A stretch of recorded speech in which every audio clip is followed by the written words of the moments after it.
ஓம் ஸ்ரீ குருபியோ நமக. ஓம் ஸ்ரீ மகா பெரியவா சரணம். ஜூன் 20 நாளைய தினம் ஆனி மாதத்துல வரக்கூடிய முதல் வெள்ளிக்கிழமை. இப்ப நாம சொல்லக்கூடிய இந்த 2 பொருட்களை உங்க வீட்டோட நிலைவாசல நீங்க வைக்கிறது மூலியமா அந்த மகாலட்சுமி தாயாரே உங்க வீட்டுக்குள்ள வந்து சகல விதமான செல்வங்களையும் சகல சௌபாகியங்களையும் உங்களுக்கு வாரி வழங்குவாங்க. அது என்ன வழிபாட்டு முறைன்னு பார்க்கறதுக்கு முன்னாடி நம்மளோட வீடியோஸை இப்பதான் நீங்க ஃபர்ஸ்ட் டைம் பார்க்கறீங்கன்னா மறக்காம சப்ஸ்கிரைப் பண்ணிக்கோங்க. தொடர்ந்து இது மாதிரி அப்டேட் தெரிஞ்சுக்கிறதுக்கு பக்கத்துல நோட்டிஃபிகேஷன் பெல்ல கிளிக் பண்ணி ஆல் அப்படிங்கிறத செலக்ட் பண்ணிக்கோங்க. இப்ப ஆனி முதல் வெள்ளி அன்னைக்கு என்னென்ன விஷயங்கள் செய்ய போறோம் அப்படிங்கிறத பத்தி தெளிவா தெரிஞ்சுக்கலாம். பொதுவா வெள்ளிக்கிழமை அப்படிங்கிறதே அது சிறப்புக்குரிய நாள் தான். மகாலட்சுமி தாயாருக்கும் சுக்கிர பகவானுக்கும் உரியதா கருதப்படக்கூடியது இந்த ஒரு வெள்ளிக்கிழமை. ஒரு மாதத்திலும் வரக்கூடிய வெள்ளிக்கிழமைக்கு ஏத்த மாதிரி அதுக்கான பலன்கள் அப்படிங்கிறது வேறுபடும். அந்த வகையில ஆனி மாதத்துல வரக்கூடிய முதல் வெள்ளிக்கிழமை சிறப்பு வாய்ந்த தினமா கருதப்படுகிறது. இந்த தினத்துல நாம செய்யக்கூடிய பூஜையா இருக்கட்டும், ஆன்மீக சம்பந்தப்பட்ட விஷயங்களா இருக்கட்டும், பரிகார முறைகளா இருக்கட்டும், இது எல்லாமே பலவிதமான மாற்றங்களை நம்ம வாழ்க்கையில ஏற்படுத்தும். சுக்கிர பகவானுக்குரிய கிழமையா கருதப்படக்கூடியது இந்த வெள்ளிக்கிழமை. சுக்கிர பகவானுக்குரிய அதி தேவதையா கருதப்படக்கூடியவங்க மகாலட்சுமி தாயார். எந்த நாட்கள்ல நம்ம வீட்டுல பூஜை செய்யறோமோ இல்லையோ, கட்டாயம் வெள்ளிக்கிழமைகள்ல பூஜை செய்யணும். அப்பதான் சுக்கிர பகவானோட அருளும் மகாலட்சுமி தாயோட அருளும் பரிபூர்ணமா நமக்கு கிடைக்கும். அதனால செல்வ வளமும் பெருகும். அதுல குறிப்பா வெள்ளிக்கிழமையோடு ஆனி மாதம் சேர்ந்து வந்திருக்கக்கூடிய இந்த நாள்ல இன்னும் பல அற்புதமான பலன்களை நாம பெற முடியும். ஆனி மாசத்துல நாம பணம் சேருவதற்காகவும் குடும்பத்துல நன்மைகள் ஏற்படுறதுக்காகவும் பலவிதமான பரிகாரங்களையும் வழிபாடுகளையும் செய்யலாம். குறிப்பா வீட்டுல இருக்கக்கூடிய தங்க நகைகளா இருக்கட்டும், வீட்டுல இருக்கக்கூடிய ரூபாயா இருக்கட்டும், பணமா இருக்கட்டும், இது எல்லாம் பெருகுவதற்காக நம்ம செய்யக்கூடிய வழிபாடு கட்டாயம் இந்த ஒரு ஆனி மாதத்துல எக்கச்சக்கமான நன்மைகளை ஏற்படுத்தும். வைகாசி முடிஞ்சு இப்ப ஆனி மாதத்துல அடியெடுத்து வச்சிருக்கிறோம். சொல்ல போனா ஒரு 5 தேதி தான் கடந்து வந்திருக்கிறோம். ஜூன் 20 அன்னைக்கு ஆனி மாதத்தோட 6ஆம் நாள், அதாவது ஆனியோட முதல் வெள்ளிக்கிழமை. மற்ற மாதங்கள் மாதிரி இந்த ஆனி மாதத்துக்கு அவ்வளவா கோவில்கள்ல வந்து இறை வழிபாட்டுக்கு முக்கியத்துவம் பெருசா திருவிழாக்கள் இருக்காது. தினமும் நடக்கக்கூடிய பூஜைகள் மட்டும்தான் நடக்கும். அதை விட்டீங்கன்னா ஆனி திருமஞ்சனம் நடக்கும். இப்படி தெய்வங்களுக்கும் அந்த அளவுக்கு பெருசா பூஜைகள் எதுவும் இல்லாம தெய்வங்கள் ஓய்வுல இருக்கக்கூடிய இந்த மாதிரி நேரத்துல நாம வழிபாடு செய்து பரிகாரங்கள் செய்து தெய்வத்தை வணங்கும் போது அது தெய்வத்தை உடனடியா போய் சேருமா. ஏன்னா மற்ற மாதங்கள்ல தெய்வங்கள்லாம் ரொம்ப பிஸியா இருப்பாங்க. ஆனி மாதத்துல கொஞ்சம் ஓய்வுல இருப்பாங்க. அந்த நேரத்துல நம்ம தெய்வத்தை வணங்கும் போது சீக்கிரம் நம்மளோட கோரிக்கை வந்து கடவுளை எட்டி அந்த கோரிக்கை சீக்கிரம் நிறைவேறும் அப்படிங்கிறது தான் ஒரு பெரிய நம்பிக்கை. இப்ப நாம சொல்லக்கூடிய இந்த ஒரு பரிகார முறை வழிபாட்டு முறைய ஆனி மாதத்துல வரக்கூடிய முதல் வெள்ளிக்கிழமை செய்யலாம். ஒருவேளை அன்றைக்கு தவற விட்டவங்க அடுத்ததா வரக்கூடிய ஏதாவது ஒரு ஆனி மாதத்தோட வெள்ளிக்கிழமைய பயன்படுத்திக்கோங்க. நமக்கு இந்த வருஷம் ஆனி மாதத்துல மொத்தமா 4 வெள்ளிக்கிழமைகள் வருது. அதுல முதல் வெள்ளிக்கிழமை இதை செய்யறது கூடுதல் விசேஷம். முடியாதவங்க 3வது வெள்ளிக்கிழமை கூட பண்றதுக்கு முயற்சி பண்ணுங்க. நல்ல முன்னேற்றம் ஏற்படும். பொதுவா வெள்ளிக்கிழமைகள்ல ராகு காலம் அப்படிங்கிறது காலையில 10:12 வரும். யமகண்டம் மதியம் 3:04 வரும். இந்த 2 நேரத்தை தவிர மற்ற நேரத்துல நீங்க இப்ப நாம சொல்லக்கூடிய வழிபாட்டை செய்யலாம். இதுக்கு உங்களுக்கு தேவையான பொருள் 2 பொருள் தான். அந்த 2 பொருளும் நீங்க தினமும் வீட்டுல பயன்படுத்தக்கூடிய பொருட்கள் தான். ஏற்கனவே இந்த பொருள் உங்க வீட்டுல இருந்துச்சுன்னா அதையே இந்த பரிகாரத்துக்கு பயன்படுத்திக்கோங்க. புதுசா வாங்கணும் அப்படிங்கிற கட்டாயம் கிடையாது.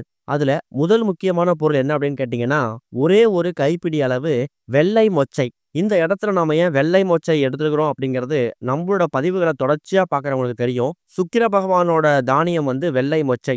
யாரெல்லாம் அவங்க வீட்டுல யாராவது ஒரு நபருக்கு சுக்கிர தோஷம் இருக்கோ அவங்க வாரம் வரக்கூடிய வெள்ளிக்கிழமையில சுக்கிர ஹோரையில சின்னதா ஒரு கிண்ணத்துல வெள்ளை மொச்சை வைத்து பூஜை செஞ்சீங்கன்னா சுக்கிர தோஷம் படிப்படியா குறையுமா.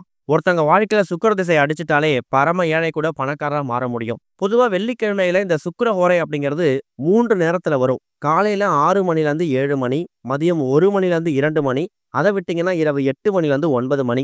இந்த 3 நேரங்களும் சுக்கிர பகவானோட ஆதிக்கம் உச்சம் பெற்றிருக்கக்கூடிய நேரம். அதுல குறிப்பா இரவு 8 மணிலேருந்து 9 மணி இருக்கு பாருங்க, இதை நீங்க தவற விடவே கூடாது. இப்ப நாம சொல்லக்கூடிய இந்த பரிகாரத்தையும் இந்த 3 சுக்கிர ஹோரையில ஏதாவது ஒரு நேரம், முடிஞ்சா இரவு 8 மணிலேருந்து 9 மணி இந்த சுக்கிர ஹோரையில பண்றது கூடுதல் விசேஷம். சரி, முதல் முக்கியமான பொருள் ஒரே ஒரு கைப்பிடி அளவு வெள்ளை மொச்சை. அடுத்ததா ஒரே ஒரு குண்டு மஞ்சள், அதாவது கிழங்கு மஞ்சள்னு சொல்லுவாங்க. சமையலுக்கு பயன்படுத்தக்கூடிய மஞ்சள் கிடையாது. பெண்கள் குளியலுக்கு பயன்படுத்தக்கூடிய மஞ்சள், குண்டு மஞ்சள், கிழங்கு மஞ்சள். இதுவும் உங்க வீட்டுல நீங்க ஏற்கனவே பயன்படுத்தாம வச்சிருப்பீங்க. அதாவது இது வரைக்கும் குளியலுக்கு பயன்படுத்தாம ஏதாவது தாளிச்சலோட வந்திருக்கும். இல்ல ஏதாவது மகாலட்சுமி தாயார் பூஜைக்காக வாங்கி வச்சிருப்பீங்க. அந்த கிழங்கு மஞ்சளையே பயன்படுத்திக்கலாம், தப்பு கிடையாது. இப்ப இந்த 2 பொருட்களையும் இரவு 8 மணிலேருந்து 9 மணி இந்த நேரத்துல சுக்கிர பகவானோட ஆதிக்கம் அதிகமாக இருக்கக்கூடிய நேரத்துல 2 சின்ன கிண்ணத்துலயோ இல்ல மண் அகல் விளக்குலயோ இப்ப நீங்க வீடியோல பாக்குற மாதிரி ஒரு மண் அகல் விளக்குல கொஞ்சமா வெள்ளை மொச்சையையும் இன்னொரு அகல் விளக்குல கொஞ்சமா ஒரு 2, 3 கிழங்கு இல்ல முடிஞ்சா ஒரே ஒரு கிழங்கு கூட போதும். இந்த மஞ்சளை வச்சுட்டு முதல்ல விநாயகர் மனசார வேண்டிக்கோங்க. அடுத்ததா சுக்கிர பகவான மனசார வேண்டிக்கிட்டு சுக்கிர தோஷத்தால என் குடும்பத்துல ஏதாவது பாதிப்பு இருந்துச்சுன்னா அந்த தாக்கம் ஓங்கி விடாம தாங்கி விடணும். எங்க குடும்பத்தினுடைய நபர்களான சுக்கிர தோஷம் படிப்படியா குறையணும். பரம ஏழையா இருக்கக்கூடிய நாங்க பணக்காரரா மாறணும்னு என்னென்ன கோரிக்கை வைக்க முடியுமோ அது எல்லாத்தையும் முன் வைங்க. சுக்கிர திசை ஒருத்தவங்க வாழ்க்கையில அடிச்சுட்டாலே அவங்க கோபுரத்தோட உச்சிக்கே போக முடியும் அப்படிங்கிறது ஒரு பெரிய நம்பிக்கை. அதனால இந்த இடத்துல மறக்காம சுக்கிர பகவானை வேண்டிக்கோங்க. அடுத்ததா மகாலட்சுமி தாயார். மகாலட்சுமி தாயாரை வணங்குறதால சகல விதமான செல்வங்களும் சௌபாக்கியங்களும் உங்க குடும்பத்துல தாண்டவம் ஆடும். எதுக்குமே பஞ்சம் இருக்காது.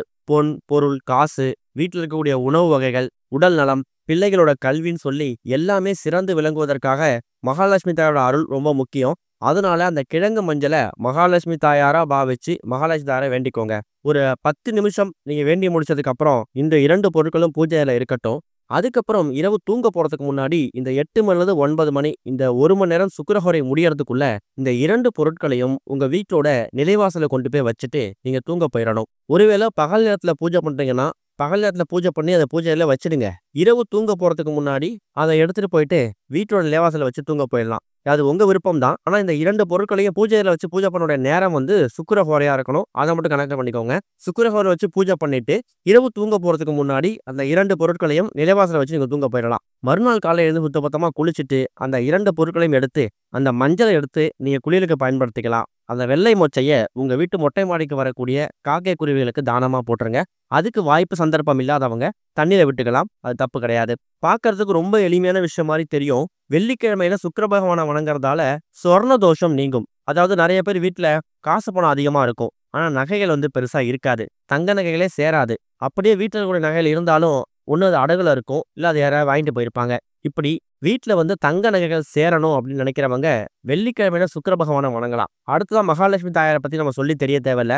மகாலட்சுமி தாயாரை நீங்க வணங்கும் போது தங்கம் பொருள் பொன் எல்லாமே உங்களுக்கு கிடைச்சிடும். இப்ப நம்ம சொல்லக்கூடிய இந்த பரிகாரத்தை செய்யறதால உங்களுக்கு 5ல இருந்து 10 நிமிஷம் மட்டும் தான் செலவு எடுக்க போகுது. இதுக்காக நீங்க வாங்கக்கூடிய பொருட்களும் ரொம்ப கம்மி தான். வெள்ளை மொச்சையே நீங்க அதிகமா பயன்படுத்துற கட்டாயம் கிடையாது. முடிஞ்சா ஒரு 2 ஸ்பூன் இல்ல 1 ஸ்பூன் பயன்படுத்தினா கூட போதும். ஆனி மாதத்துல வரக்கூடிய இந்த முதல் வெள்ளிக்கிழமையில இந்த ஒரு பரிகாரத்தை செஞ்சு பாருங்க. அதுக்கு அடுத்ததா வரக்கூடிய எல்லா வெள்ளிக்கிழமைகள்லயும் உங்களுக்கு நல்ல முன்னேற்றம் கிடைக்கும். ஒருவேளை முதல் வெள்ளிக்கிழமையில இதை செய்ய முடியலன்னு தவற விட்டவங்களுக்கு மீதம் உங்களுக்கு 3 வெள்ளிக்கிழமைகள் இருக்கு. அதுல ஏதாவது ஒரு வெள்ளிக்கிழமை இந்த ஆனி மாதம் முடியறதுக்குள்ள இந்த பரிகாரத்தை பண்ணுங்க. வாழ்க்கையில நல்ல முன்னேற்றம் ஏற்படும். சுக்கிர திசை அடிக்கும். ஓம் ஸ்ரீ குருபியோ நமக. ஓம் ஸ்ரீ மகா பெரியவா சரணம்.